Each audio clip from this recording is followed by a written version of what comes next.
Nah, di sini saya sedikit akan menjelaskan mengenai yang namanya stres.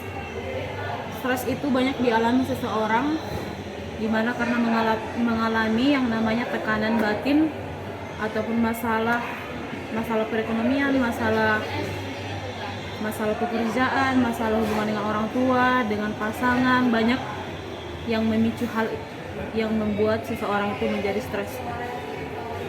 Dan kita di sini tidak bisa diam kalau mengenai masalah yang stres, karena seseorang yang kita lihat segar bugar ataupun seseorang yang sering tertawa belum tentu dia sehat. Terkadang seseorang yang kita lihat sehat itu bisa saja mengalami depresi berat.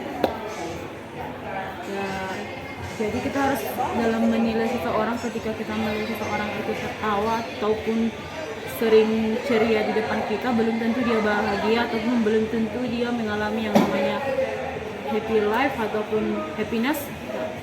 Dari situ kita harus bisa menilai, karena stres ini bisa mengakibatkan bahkan sampai bunuh diri.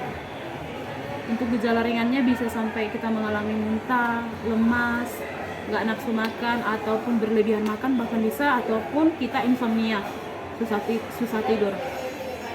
Jadi stres ini banyak terjadi di kalangan masyarakat dimanapun.